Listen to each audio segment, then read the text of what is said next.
자, 오늘 목사님이랑 함께 볼 하나님의 말씀은 창세기 29장 31절부터 35절까지의 말씀입니다. 창세기 29장 31절부터 35절까지의 말씀입니다.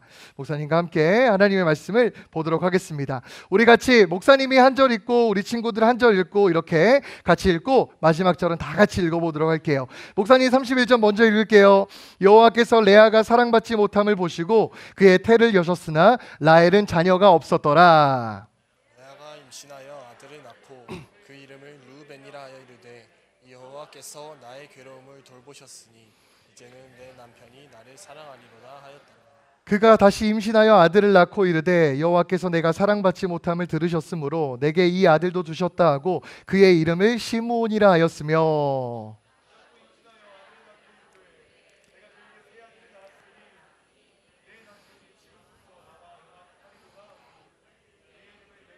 우리 35절 가장 큰 목소리로 준비 시작. 그가 또 임신하여 아들을 낳고 이르되 내가 이제는 여호와를 찬송하리로다 하고 이로 말미암아 그가 그의 이름을 유다라 하였고 그의 출산이 멈추었더라. 아멘. 자, 오늘 설교 제목 한번 읽어보겠습니다. 시작.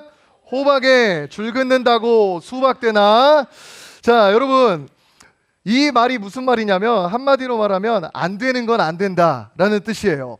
못생긴 호박이 아무리 애써봐야 수박이 될 수 없다는 말이죠. 오늘 목사님은 그 호박을 통해서 여러분에게 하나님의 말씀과 은혜를 나누는 시간을 가지려고 하는데요. 먼저 목사님이 비유를 정리해서 말하면 이래요. 먼저 호박은 보여주세요.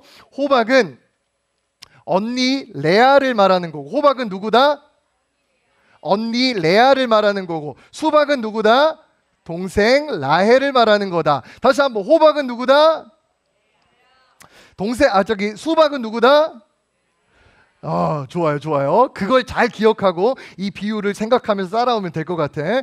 자, 야곱이라는 사람이 있었어요. 이 사람의 집에는 형이 한 명이 있었어. 형은 몸에 털이 굉장히 많은 사람이야. 야성미가 넘치는 사람이라 여름에 막 샤워 같은 거 할 때 막 샤워 타월이 필요가 없어. 그냥 막 비누 들고 몸 비벼버리면 막 거품이 막 왕왕왕 날 정도로 엄청나게 야성미가 있는 사람이었단 말이에요. 근데 야곱이라는 사람은 반면에 굉장히, 여러분 말로 하면 찐따였어. 찐따. 완전 그냥 말 더 이상 하고 싶지 않은 그런 애. 그냥 엄마랑 맨날 만나면 엄마 나랑 지금부터 소꿉놀이 하자. 엄마는 왕자, 나는 공주. 아니구나, 엄마가 공주, 내가 왕자. 막 이러면서 엄마랑 같이 맨날 소꿉놀이 하던 게 야곱이라는 사람이었어요. 근데 에서와 야곱의 아버지인 이삭이 이제 죽을 날이 다가왔는데 눈이 잘 보이지 않아. 근데 자기가 죽을 날이 다가왔음을 직감하고 나서 이렇게 말합니다. 에서를 불러요. 가장 가능성이 있고 야성미가 있는 에서를 불러다가 말을 하기 시작하는 거예요. 에서야, 내가 이제 죽을 날이 다 온 것 같아. 너를 내가 마지막 마음껏 축복하고 내 인생을 마무리하고 싶으니까 너는 맛있는 별미를 사냥해서 준비해와. 이렇게 말해요. 근데 이 이야기를 누가 듣냐면 야곱과 에서의 어머니인 리브가가 이야기를 들어요. 그리고 나서 야곱에게 급히 쫓아가서 말합니다. 야, 야곱, 너 엄마 말 지금부터 잘 들어. 엄마가 지금부터 짐승을 잡아가지고 요리를 맛있게 만들어 줄 테니까 네가 형 에서인 척하고 빨리 들어가서 네가 그 축복, 에서가 받아야 될 축복을 네가 다 받아. 이렇게 말을 해요. 그렇게 모자에 사귀기 시작이 되었습니다. 실제로 눈이 잘 보이지 않았던 아버지를 이 야곱이 속여가지고 형이 받아야 했던 장자의 축복을 모조리 다 받아내기 시작을 하는 거예요. 당시에는 장자의 축복을 받으면 아버지 유산의 3분의 2를 가져갔거든요. 별로 공감을 못하는 것 같은데, 여러분, 엄마가 용돈을 10,000원을 줬어. 이렇게 10,000원 가지고 동생이랑 나누래. 근데 갑자기 동생이 7,000원을 다 가져가. 나한테 3,000원만 줘. 이러면 짜증나 안 나? 지금 이런 상황이 벌어진 거야. 아버지의 유산을 원래는 에서가 3분의 2를 가져가야 되는데 이 유산을 야곱이 그냥 스틸해가지고 가져가 버린 거야. 그러면 형 에서의 마음이 어떨까? 어떨 것 같아? 그런 동생 죽이고 싶지. 그래서 칼을 쫙 빼들었어. 내가 이 동생 이 녀석 내가 죽여버릴 거야 라고 말하자 엄마가 화들짝 놀라가지고 야곱에게 말하는 거야. 야, 야곱, 너 지금 오늘 하루아침에 내가 두 아들 이룰 수 없으니까 너 빨리 외삼촌 라반의 집으로 도망가 해가지고 야곱이 그때부터 멀고 먼 피난길을 찾아 도망가기 시작하는 거예요. 야곱이 굉장히 먼 외삼촌 라반의 집에 도착을 했어요. 그런데 딱 가자마자 두 여자가 야곱의 눈 속에 들어오기 시작해요. 성경은 그 여자를 이렇게 표현하고 있거든요. 한번 보여주세요. 레아는 뭐가 약했다? 라헬은 어땠다? 곱고 아리따웠다. 야, 성경이 얼마나 매너 있는 책인지를 한번 보시라고. 동생 라헬은 얼굴이 어땠대 얘들아? 곱고 아름다웠어. 근데 언니 레아는 어땠대? 시력이 약했대.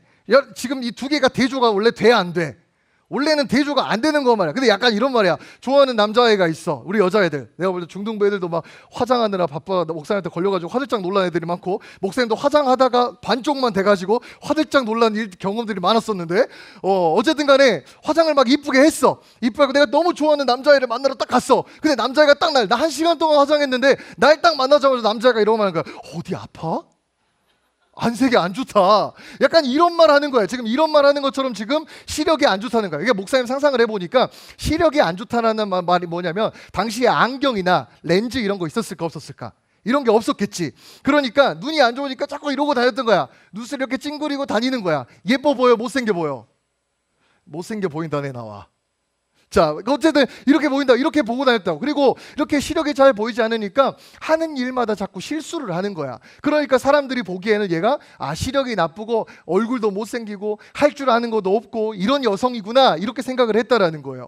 근데 야곱이 그럼 얘들아 물어볼게. 레아랑 라헬을 딱 만났어. 그러면 누구한테 눈길이 갈까? 남자애들 대답해봐.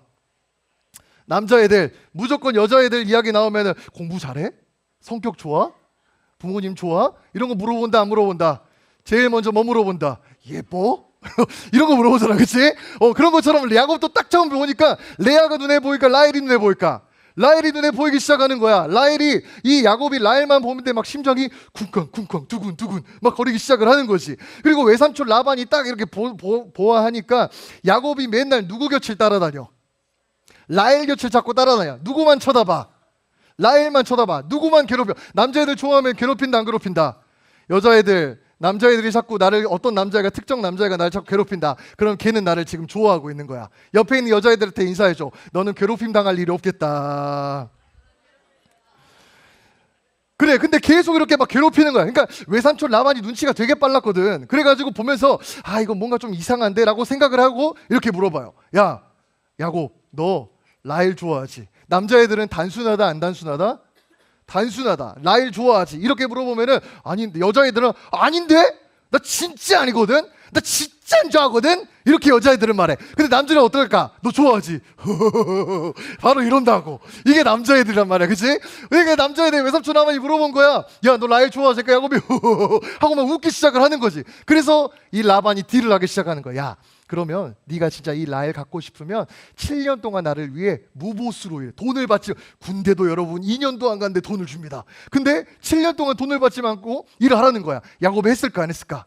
열심히 일을 했어. 성경을 보니까 며칠같이 일을 할 정도로 열심히 일을 하기 시작을 했다고 해요. 그리고 나서 이제 드디어 7년이 지나고 결혼식 날이 왔습니다.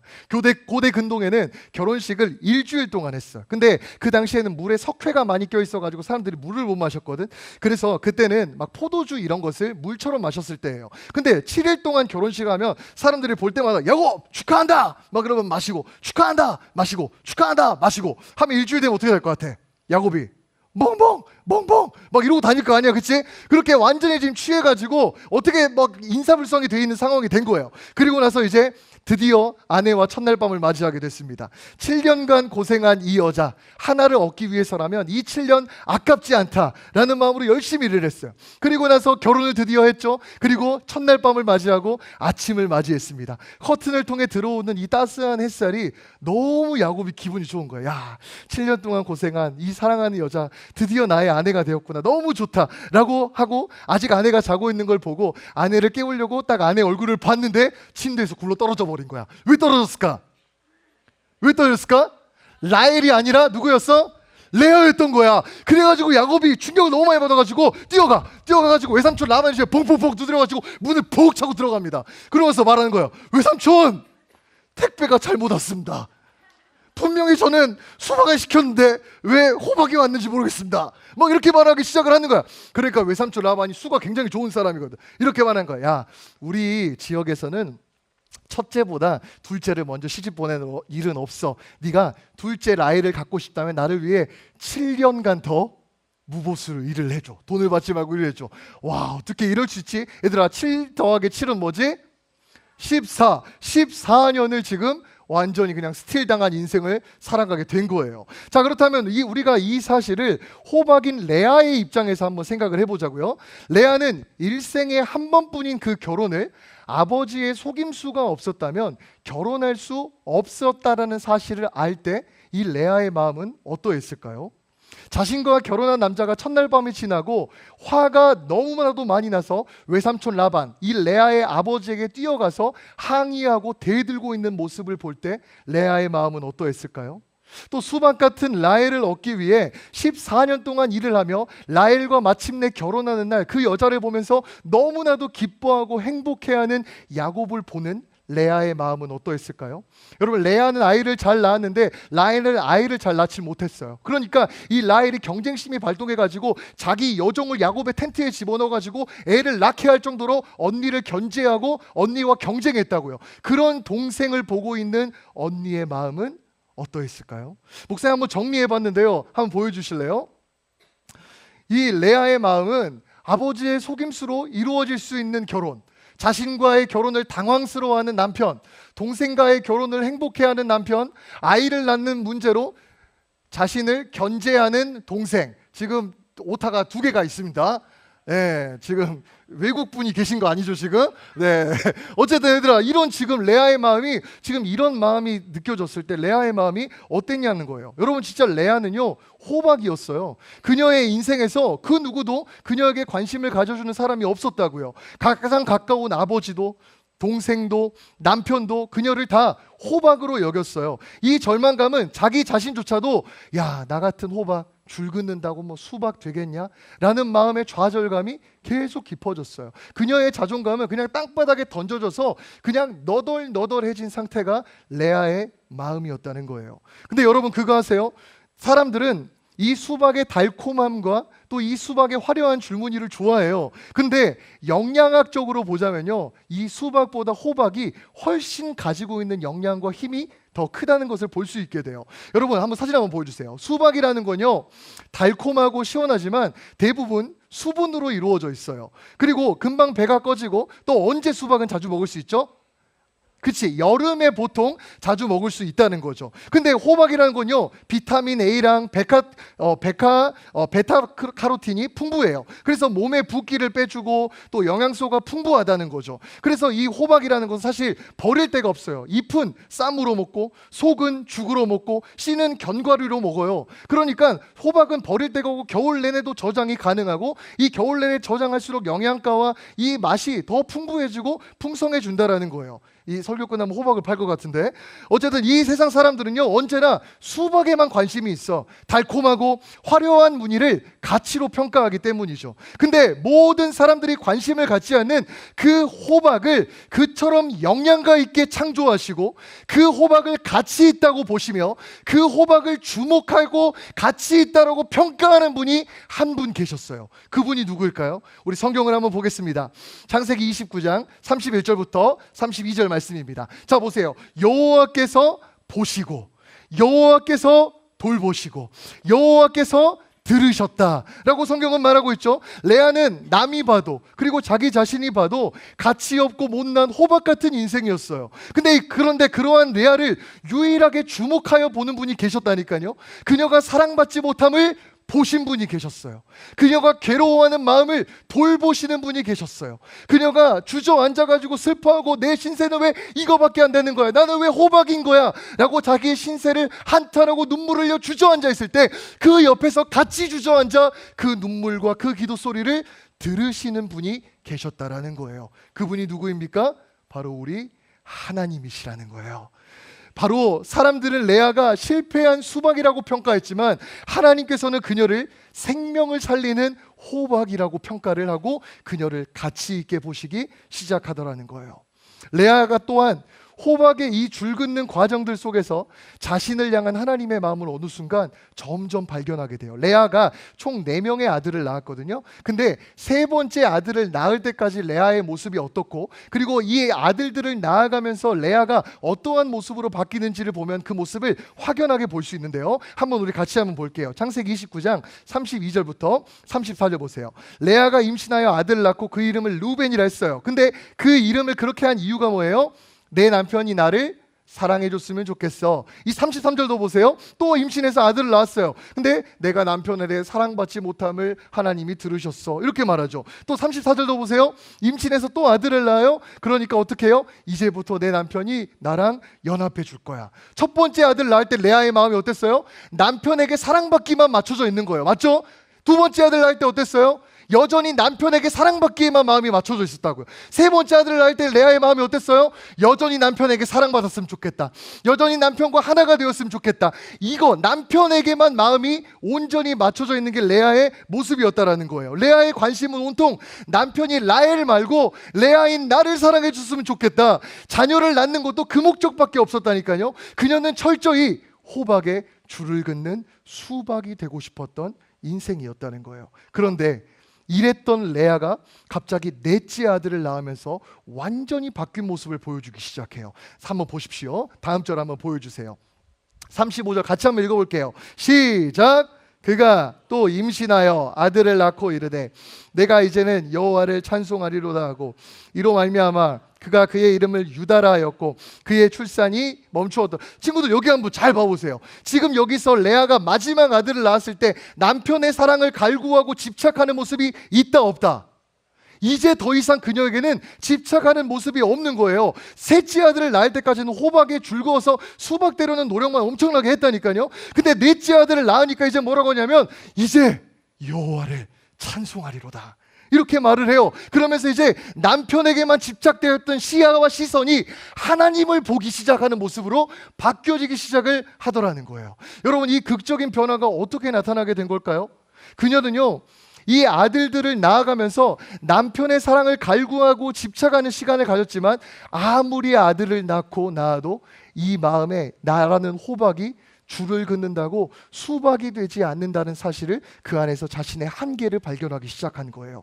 그러면서 그 한계를 발견하는 동시에 자신을 향해 따뜻하게 다가오시는 하나님의 마음이 그녀에게 느껴지기 시작을 한 겁니다. 레아야, 사람들은 수박만 인정하지 호박보다 수박이 훨씬 예뻐 보이기 때문이지. 그러나 너라는 호박을 내가 창조했단다. 내 눈에 네가 사랑스럽고 존귀하단다. 나는 네가 호박에 줄을 그어 수박이 돼보려고 하는 그 고통스러운 시간을 멈췄으면 좋겠어. 그리고 이제 내 품 안에 들어와서 네가 얼마나 호박으로서 가치 있고 존귀하고 아름다운 존재인지를 느끼고 네가 진짜 행복했으면 좋겠다. 너는 나의 보석이란다. 이렇게 말씀하시는 거예요. 자, 이사야 43장 4절 말씀을 한번 보세요. 내가 내 눈에 보배롭고 존귀하며 내가 너를 사랑하였은즉. 하나님이 이렇게 말씀하시는 거예요. 그러자 자신을 향한 이 하나님의 크고도 따뜻하며 그 넓은 하나님의 사랑의 마음이 자기 자신에게 부딪혀 오기 시작해요. 그때 레아가 이런 찬양을 부르지 않았을까요? 이렇게도 못난 나인데 날 사랑하시나요?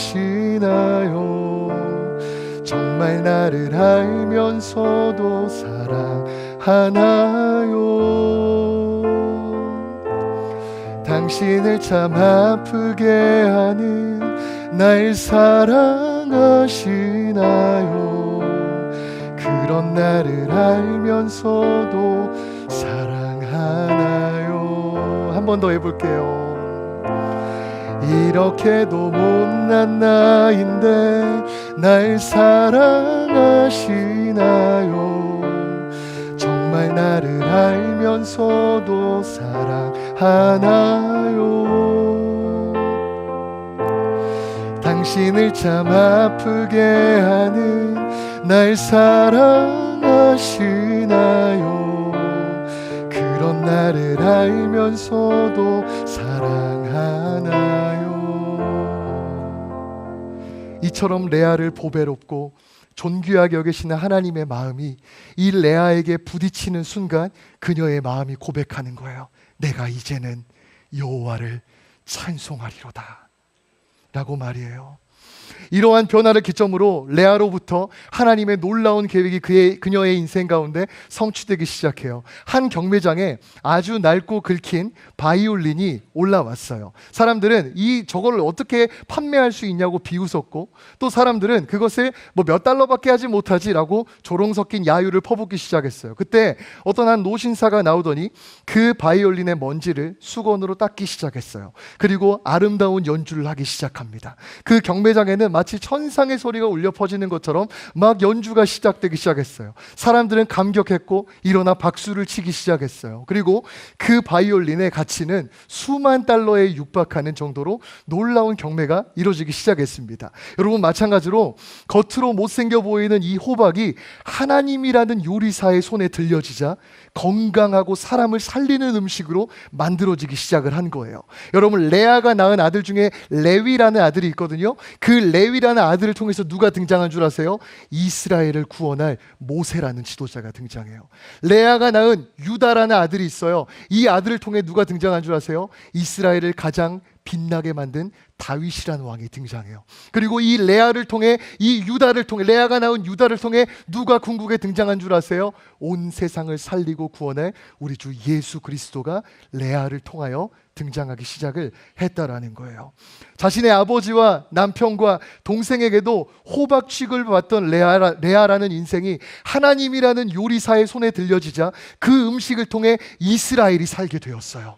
더 나아가서 온 인류가 살게 되는 구원자가 그 안에서 등장하는 놀라운 간증이 일어나기 시작을 했다라는 거예요. 사랑하는 여러분, 세상은 겉모습만 보기 때문에 여러분이 호박이 아닌 수박일 때 그것을 가치 있게 평가해요. 하지만 하나님께서는 내가 호박이기 때문에 오히려 하나님을 의지하는 사람들을 더 귀하게 보시고 가치 있게 평가를 하신다라는 거예요. 내가 아무런 보잘것이 없기 때문에 하나님을 의지하고, 내가 못난 모습이 있기 때문에 하나님을 의지하며, 친구들이 나를 따돌리기 때문에 하나님을 의지하고, 내 가정 형편이 어렵기 때문에 하나님을 의지하고, 또 나의 꿈과 비전이 없기 때문에 나는 못난 호박이라고 절망하는 게 아니라 그 상황에서 하나님을 의지하는 그 사람을 하나님은 가치 있게 평가하시고 그 인생을 붙들어 주신다라는 거예요. 하나님은 그처럼 레아와 같은 저와 여러분에게 오늘 이렇게 동일하게 말씀하십니다.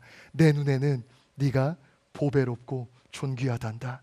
널 호박으로 지은 건 나야. 내가 너라는 호박을 통해 눈부신 일을 만들어 갈 것이란다. 이제 내 손을 잡고 나와 함께 가자꾸나. 이와 같은 하나님의 음성에 반응하는 여러분 되시길 축복합니다. 오늘 여러분 호박이라고 자책하는 친구 있나요? 그 자책에서, 여러분 그 자존감이 바닥난 상황에서 일어나는 오늘 이 시간 되길 축복합니다. 다른 친구가 수박임을 보고 나는 호박밖에 되지 않는다고 비교의식 속에 절망하고 있는 친구들 있나요? 그런 친구도 오늘 믿음으로 일어나는 친구들 되시길 축복합니다. 오늘 그래서 하나님이 호박과 같아 보이는 내 인생을 통해서 하나님이 모세와 같이, 다윗과 같이, 우리 주 예수 그리스도와 같이 천을 살리고 만을 살리는 놀라운 인물들로 우리들을 빚어내시고 만들어갈 것을 믿습니다. 바로 이 말씀의 주인공이 저와 여러분 모두가 되시길 주님의 이름으로 축원합니다. 우리 다 같이 자리에서 일어나서 함께 찬양 부르면 좋겠습니다.